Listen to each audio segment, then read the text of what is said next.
Hi friend, Gujarati cooking channel में तमारुं स्वागत है। आज આપણે એકદમ બેસ્ટ એવા રજવાડી બટેકાવાડા બનાવે છે। એનો ટેસ્ટ ખરેખર આ વરસાદમાં ખાવા મળી જાય ને તો ખૂબ જ મજા આવી જાય। જો અંદરથી કેટલા ઉપરથી એકદમ ક્રિસ્પી અને અંદરથી એટલા સ્મૂધ છે।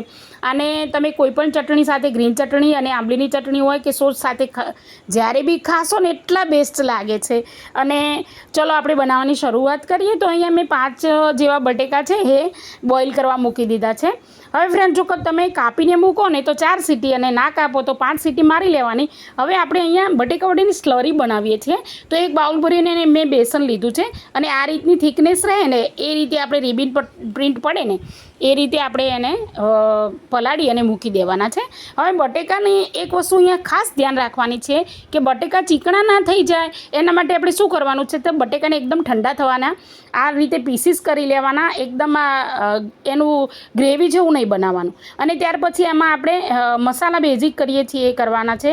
અહીંયા લીલા ધાણા છે, ધાણા જીરું છે, મરચું, હળદર, મીઠું, તલ, પછી વરિયાળી એડ કરી છે અને આખા ધાણા અને આખું જીરું અને શેકેલા જીરાનો મસાલો અહીંયા, અને અહીંયા દાડમ એટલે કે પ્રોમોગ્રેનેટના દાણા પણ એડ કર્યા છે અને એક લીંબુનો રસ એડ કર્યો છે। અહીંયા દ્રાક્ષ આવે છે સૂકી, એ પણ તમે એડ કરી શકો છો અને કાજુના થોડાક પીસ પણ એડ કરી શકો છો। જો કે એ બે મેં સ્કીપ કર્યા છે, બરાબર છે। અને આને એકદમ તમારે મસળી નથી કાઢવાના જેથી કરીને ચીકણું ના થઈ જાય।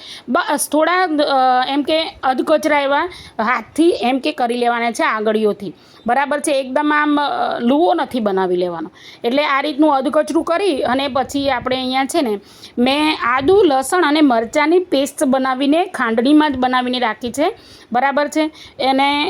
એને આપણે સાઈડમાં મૂકવાની છે અને વઘાર કરવાનો છે। તો વઘાર કરતી વખતે એક વસ્તુનું ધ્યાન રાખવાનું છે કે અહીંયા વઘારમાં આદું, લસણ, મરચાંની પેસ્ટ જ યુઝ કરવાની। થોડા સ્પાઇસી બનશે ને તો સારા લાગશે, અને વધારે સ્પાઇસી બનાવવાના હોય ને તો તમે રેડ મરચું વધારે અથવા તો ગ્રીન મરચું વધારે નાખી શકો છો।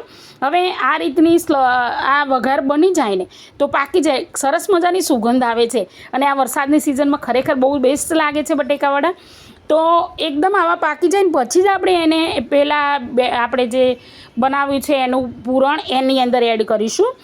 તો આટલા સરસ વિડીયો બનાવું, આટલા સરસ રેસીપી આપું તો કોઈ સબસ્ક્રાઈબ નથી કરતું એવું ચાલે। પ્લીઝ સબસ્ક્રાઈબ કરો અને લાઇક કરો અને કોમેન્ટમાં મને મોટિવેશન મળે એ પ્રમાણની કોમેન્ટ કરો, બરાબર છે। આપણે આની અંદર આ વઘાર એડ કરી દીધો છે।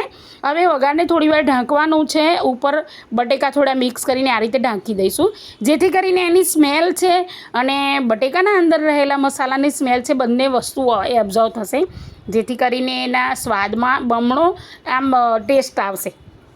હવે ઠંડુ થઈ જાય ને એના પછી જ તમારે આ રીતે હાથથી આંગળીઓના લીધે આપણે આંગળીઓથી જ સારી રીતે મિક્સ કરવાનું છે ને રજવાડી ગરમ મસાલો નાખવાનો છે। અને ન હોય તો ઘરમાં જે પણ ગરમ મસાલો છે એ એડ કરી શકો છો અને સંભારનો મસાલો એડ કરવાનો, એટલે રજવાડી મસાલા જેવો ટેસ્ટ આવશે।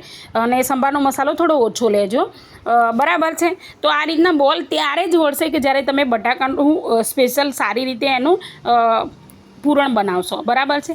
તો આ રીતે સરસ મજાના બધા બોલ મેં વાળી લીધા છે। તો બધા બોલ આ રીતે આપણે તૈયાર કરી લેવાના છે અને ત્યાર પછી આપણે જો નજીકથી હું તમને બતાવું કેટલા સરસ છે, ચીકણા પણ નથી થતા। હવે તમે વધારે મસળી કાઢો ને એટલે ચીકણું થઈ જાય, બરાબર છે। હવે આની અંદર આપણે સ્લરીની અંદર છે કે મીઠું સ્વાદ પ્રમાણે, અને જો તમને અજમો ભાવતો હોય તો, અને અહીંયા ખાવાના સોડા એડ કર્યા છે। એક હાથે મેં મોબાઈલ પકડ્યો છે જેથી કરીને મિક્સ કરું છું તો હલે છે વાસણ। તો અહીંયા આ રીતે તમારે રિબિન પટ્ટી પડે ને એ રીતનું જ બેટર તૈયાર કરવાનું છે। એની અંદર તમારે એકદમ પાણી નથી રેડી દેવાનું, એ વસ્તુનું ખાસ ધ્યાન રહે। હવે આપણે જે બોલ છે ને એને ડીપ કરીશું અને ડીપ કર્યા પછી આપણે ચમચીથી એને કોટ કરવાના છે।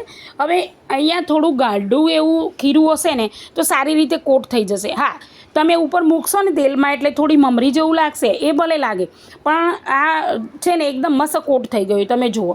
એટલે ચમચીમાં થોડી સ્લરી રહેવા દેવાની જેથી કરીને આવું કંઈ થાય કે બટાકું દેખાય તો આપણે આ રીતે એને સરખું કોટ કરી શકીએ। અને જો મમરી થાય તો થવા દેવાની, એનો કંઈ ઇસ્યુ નથી, પણ આ રીતે આપણે એને બટાકાવડાને બહાર ના નીકળી જાય એના માટે આપણે સ્લરીને થોડી હાર્ડ રાખવાની છે અને આ રીતે બ્રાઉન કલર ના થાય ત્યાં સુધી તળી લેવાના છે। હવે ચડી જાય એવી તો બધાને જ ખબર પડી જાય છે। તો આ રીતના મેં મમરી એની ઉપર હતી થોડી કાઢી નાખી છે અને આ રીતે ડીશ બનાવેલી છે। તો બહુ જ મસ્ત લાગે છે ખરેખર। વરસાદમાં બહુ જ બેસ્ટ લાગે છે. તો તમને મારી રેસીપી કેવી લાગી પ્લીઝ તમે સબસ્ક્રાઈબ કરો અને મને કોમેન્ટમાં જણાવો કે તમને મારી રેસીપી સારી લાગે છે.